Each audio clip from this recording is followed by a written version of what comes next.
Why does every election in Africa feel like a fresh wound? Why are people forced to choose between a lie wrapped in law and silence wrapped in fear? And why? In Burkina Faso, where there hasn't been an election, do people still rise and cheer when their leader walks by? You really want to know? Like this video, subscribe, drop your thoughts in the comments. Because what comes next will change the way you see elections in Africa forever. On the morning of July 11th, Kenya's president officially approved a new electoral commission. 7 members, sworn in just hours after the court dismissed a legal challenge. The new chairman, Erastus Ethekon, is a human rights lawyer, but Kenyans didn't celebrate. Instead, one question filled the streets and social media: who do they really represent? None were elected by the people. None answered to the people. Meanwhile, in Burkina Faso, branded undemocratic by the West, ordinary citizens take part in real decision-making. So here's the question that's about to reshape this story: is democracy just about elections? Or is it about giving people the power to decide their own future? Mary is in her final year studying journalism at a university in Kisumu. She once dreamed of becoming an investigative reporter exposing election fraud, fighting for justice. But now, Mary doesn't vote anymore. Not because she doesn't care, because she doesn't want to die. In Kenya, elections don't just shape politics. They shape survival. They decide who mourns, who runs, who disappears.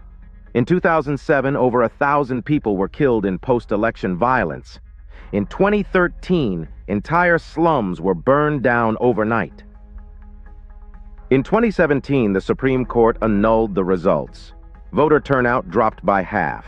In 2022, after Ruto claimed victory, 4 electoral commissioners rejected the outcome. They were suspended. Protests erupted. Mary lost her best friend shot while filming police beating civilians on Moi Avenue. On the walls in Mathar, someone spray-painted: "We voted, we died, we learned." That's what elections mean for millions of young Africans. Not hope, a warning. A TikTok comment from Nairobi went viral: "We don't die in war, we die when we vote." And behind that pain is a truth too many fear to say out loud. Elections in Africa have become a ritual, a theater.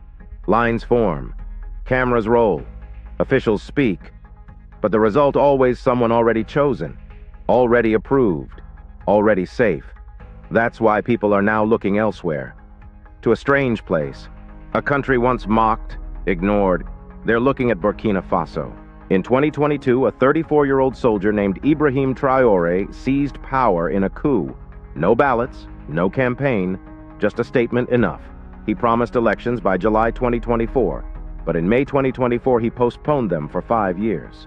No opposition parties allowed, no clear path to a civilian vote. And yet, something unexpected happened. People didn't protest. They rallied around him. In Kenya, students march with signs. In Burkina Faso, farmers hang his portrait on village walls. Women dance in markets shouting his name. Thousands of volunteers build schools and roads for free. What's going on? How does a military leader with no election win the hearts of his people, while elected presidents lose them? Because in Kenya, you vote then starve. You vote then run from police. You vote and your president signs another IMF loan. But in Burkina Faso, the gold mines were reclaimed. Foreign corporations were kicked out. Electricity reached rural towns. Teachers got a 10-fold raise. People saw change, felt it, lived it. In Kenya, elections give you speeches. In Burkina Faso, they gave people water, justice, and dignity.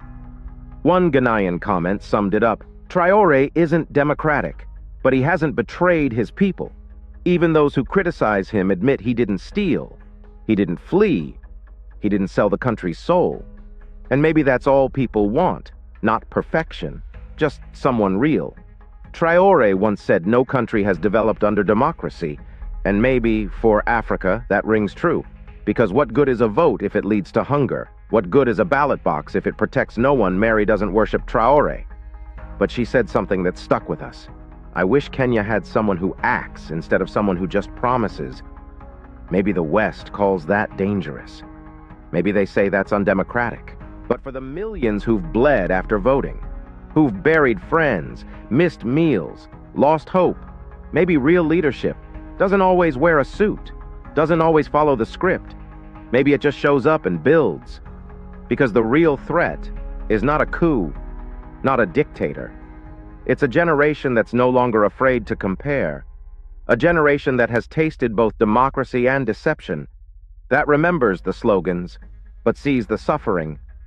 Young people in Kenya are not lazy. They are not violent. They are not asking for chaos. They are asking for truth. And when they look around, they don't see it in ballot boxes. They see it in communities where people feel safe, in leaders who sleep where soldiers sleep, in decisions made by the people, not for them. That's why the name Traoré keeps showing up. In comments, in memes, in whispers. He's not a messiah, he's not perfect, but he broke the script. And to a generation that's been lied to by every president in a suit that matters, in Burkina Faso, there are no flashy campaigns, no promises written by PR teams. There's just work, progress. And the feeling may be for the first time that power has a face and hands and feet, that it walks beside the people, not above them. So Mary asks again, why should I vote, if nothing ever changes? And that's a question every African country must now answer, not with another commission, not with another televised oath, but with results. Some say democracy is the highest form of civilization, that if we can vote, we can grow. If we can elect leaders, we can build nations. But that belief is fading fast across Africa. In Kenya, President William Ruto was elected through a ballot, yet just months later he suspended 4 electoral commissioners because they questioned his win. The courts defended him, but the people didn't. Ruto is a product of democracy, but he's also a symbol of deep disappointment. Under his watch, taxes soared, IMF loans stacked, police cracked down on protests, media got quieter, young people got angrier. All this under the banner of legitimate power. But legitimate to who? For the struggling mother in Kisumu, the unemployed graduate in Eldoret, the teenager tear-gassed in the street in Africa, democracy has become something else. It's not power for the people, it's a performance. There's a parliament, there's a court, there's free media, there's opposition. But behind the curtains, it's the same names, the same deals, the same betrayal. Meanwhile, in Burkina Faso, there's no presidential election, no party rivalry, no polished speeches, yet somehow there's more trust. Ibrahim Traoré came to power through a military coup. He suspended party politics, postponed elections, dismissed the Western idea of democracy, and still people followed him, not because they're brainwashed, not because they hate freedom, but because they finally saw a leader who didn't lie. Traoré didn't fly to France to beg for loans. He didn't host flashy press conferences. He just got to work. He nationalized the gold mines, paid domestic debt, built schools and clinics, raised teachers' salaries, pushed out foreign corporations. No votes were cast, but results were delivered. That's what people remember. Because in many African countries today, democracy means waiting. Waiting for politicians to speak. Waiting for justice to come. Waiting for the same old story to end. People are tired. And in that exhaustion, they start asking new questions. What is democracy if it doesn't feed me? What is freedom if I can't speak? What is choice if all the options are rotten? And most of all, why is the West so afraid of leaders who don't fit their model? Burkina Faso isn't perfect. There are flaws, media restrictions, opposition concerns, but even critics admit things are moving, people are building, dreams are returning. Traoré didn't win an election, but he won something else, a second chance for national dignity, and that's worth more than any ballot box. One Kenyan wrote online, "We have elections, they have outcomes," because the sad truth is many African democracies have become empty houses, beautiful on the outside, rotten within. And more people are walking away, not because they hate democracy, but because they're done pretending that votes mean progress, that speeches mean service, that suits mean solutions. In Burkina Faso, there are no suits, Just rolled up sleeves, no slogans, just bulldozers, no promises, just pavement. Maybe that's why Traoré's face is on village walls. While Kenya's leaders need armed guards to walk down the street, maybe that's why people cheer for someone who broke the rules but delivered what the rule followers never could. In the end, maybe the real vote isn't on paper. Maybe it's the moment people say this man is one of us, and maybe that's the kind of democracy Africa's been waiting for. Not elections, but trust, not ballots, but builders, not rituals, but results. And it makes you wonder, why do leaders with the most votes often inspire the least hope, and why do those with no elections sometimes inspire a movement? It's because people don't just want a choice, they want a future. They don't just want a president, they want someone who protects them, listens, and stays. In Kenya, they keep voting in new faces, only to find the same hands pulling the strings. But in Burkina Faso, for the first time in decades, the strings were cut, yes. Traoré holds power, yes. He suspended elections, but he also suspended excuses. He suspended corruption. He suspended waiting. And that's what hits hardest. Because Africans know how to endure, but they're tired of being told to wait for permission, for funding, for change. They're tired of being told democracy is a long journey while their stomachs are empty and their children can't read.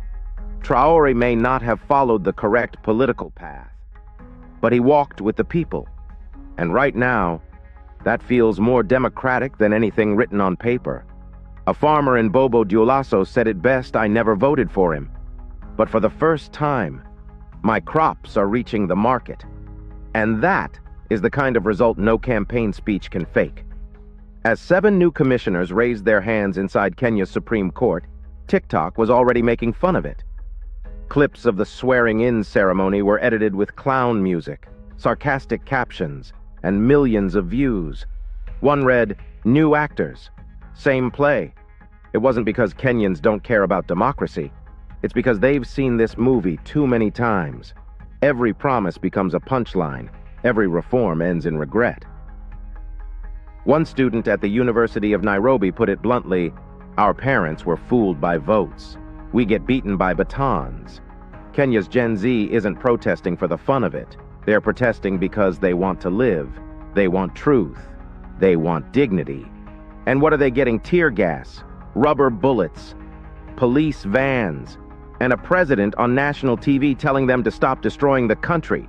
But ask anyone in the streets and they'll tell you who's really destroying it. Because it's not the protesters, it's the powerful, the ones in suits, the ones who lie, borrow, steal, and still get reelected. And in the middle of this anger, one name keeps coming up again and again, Ibrahim Traoré. Not because he's perfect, not because he's democratic, but because he doesn't pretend. While Kenya is borrowing more from the IMF, Burkina Faso is paying off its national debt without foreign aid. While Kenya is cutting fuel subsidies, Burkina Faso is opening state reserves to protect rural families. While Kenya raises tuition, Traoré builds tuition-free schools funded by gold revenues reclaimed from foreign companies. When Kenya sends in riot police, Traoré sends in construction crews to build classrooms. When Kenya hosts national dialogue for politicians, Traoré hosts local forums with villagers, youth, and elders. The difference isn't the system, it's the honesty. People don't need their leaders to speak English on CNN. They need someone who looks them in the eye and says, "I see you. I won't sell you." That's what Traoré says. And even without an election, people believe him because his words turn into roads, water, jobs, and justice. In Kenya, politics is a private club. The rich switch seats. The poor get silence. But in Burkina Faso, something rare happened. Someone flipped the table. He's not polished. He's not perfect. But he's not fake. And sometimes, that's more than enough. One TikTok live stream from Nairobi said, "They don't have to kill you. They just have to make you quiet." But silence is no longer working. Across Africa, Gen Z is waking up. Uganda, Nigeria, Senegal, Ghana. They're asking the same question: do we need more elections, or do we need new rules? A Senegalese commenter said it best: I don't need a president with good grammar. I need one who builds schools, protects the poor, and doesn't steal. In Kenya, they have elections. In Burkina Faso, they have results. That's the difference. And people feel it in their bones. This isn't about left or right. This isn't about coups versus constitutions. This is about betrayal. Years of voting, years of waiting, years of nothing. Now, the anger has a shape, a voice, a new dream. Give us a leader who might not follow the script, but finally does the work. That's what people want. Not perfection, not promises, action. They want a leader who doesn't show up just for the cameras, who doesn't vanish after the votes are counted, someone who doesn't smile during hardship and disappear during disaster. In Burkina Faso, people say Traoré walks among them. Not every day, not always, but enough to feel seen.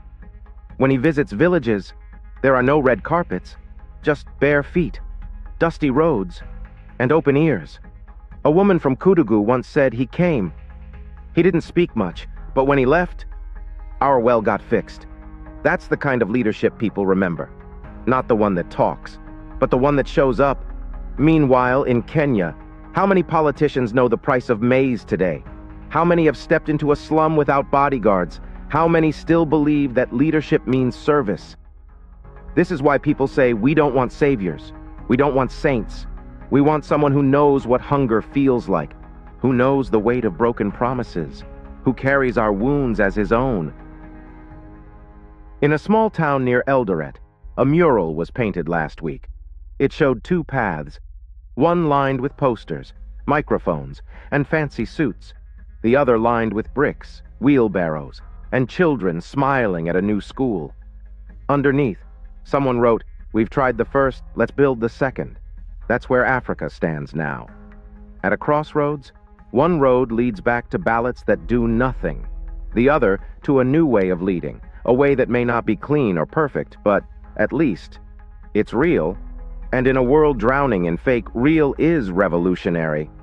As Kenya debated the new Electoral Commission, a simple message appeared on X-Twitter. It wasn't from a politician. It wasn't from the media. It came from a small group of university students in Burkina Faso. Their words were soft, but powerful. We used to feel hopeless too. We thought we only had two choices: play their game or be crushed. Then we realized something. We can make our own rules. That message crossed borders. It went viral in Kenya, Uganda, Ghana, Nigeria. Thousands shared it. Millions watched. And something shifted. This wasn't about elections anymore. It became a story about ownership. A story about people who stopped waiting for permission and started building anyway. In Nairobi, 17 students from 4 universities formed something new. The People's Electoral Tribunal. No official title, no donors, no party backing. But they had something else: belief. They launched a website to track corruption in voting, mapped zones of intimidation and vote buying, collected voice notes from everyday citizens, sharing what elections felt like uncensored. They called it the People's Memo. The movement grew. In Nigeria, students at the University of Lagos began hosting open-air forums, breaking down election laws in plain language. In Senegal, YouTubers made a series called Unmasking Democracy, exposing the hidden machinery behind every vote. And at the center of it all, a new idea was forming. Not a protest, not a riot, but a quiet revolution. The African referendum. It wasn't on paper. It wasn't sanctioned. It was in hearts, minds, and conversations. Everyone was asking, do we still believe in this system, or is it time to design our own? From marketplaces to mosques, schoolyards to churches, people were answering. And across it all, one surprising symbol emerged: Burkina Faso. Not because it's rich, not because it's perfect, but because it's real. Where leadership means showing up. Where progress isn't a promise, it's a shovel, a school, a dam, a debt repaid. People across Africa began saying they didn't wait for permission. Why should we? They weren't asking for chaos. They were asking for a reset, a chance to lead themselves. And in that moment, Africa remembered something powerful. The ballot isn't the only way to choose. Sometimes you choose with your hands. Sometimes with your back bent under bricks. Sometimes just by refusing to be lied to again. So the real referendum wasn't at the polls. It was happening right now, in the streets, in the silence, in the rising hunger for a different kind of future. One where power comes from the people, not paperwork. One where leaders aren't selected, they're earned. One where trust matters more than titles. And the question remains, are we ready to stop begging for seats and start building our own table? It's not about rejecting elections forever. It's about rethinking who they're really for. Because if the people are just extras in someone else's show, then maybe it's time to cancel the play altogether. In Burkina Faso, no one waited for a donor meeting to dig canals. They grabbed shovels and did it. No one waited for foreign aid to pay teachers. They used the gold under their feet. That spirit, that fire is what's catching on. It's not anti-government. It's not pro-chaos. It's pro-people. One woman from Accra said, for years, I thought voting was power. Now I know organizing is power. Working together is power. That's what this movement is about. Not a flag, not a face, but a feeling that we're not stuck, that we're not small, that we don't need permission to rise. Africa is waking up not with slogans, but with actions. Not waiting for change, but becoming it. And that's a twist no one saw coming. Somewhere in Nairobi, someone spray-painted these words on a cracked white wall. We voted. We died. We learned. Meanwhile, in a dusty village in Burkina Faso, a 12-year-old boy stood outside his new school, raised his fist and shouted, "Long live the people!" 2 places, 2 stories, 1 continent. Africa doesn't need more speeches. It needs leaders who stay when the cameras turn off. Leaders who build even when no one is watching. Leaders who walk with the poor, eat with soldiers, and speak less but mean more. If you've ever felt invisible, if you've ever lost hope in this thing called democracy, then this story is for you. Like this video. Share it with your brothers and sisters. Subscribe now because we're not just telling stories. We're building a future together. And now, we want to hear from you.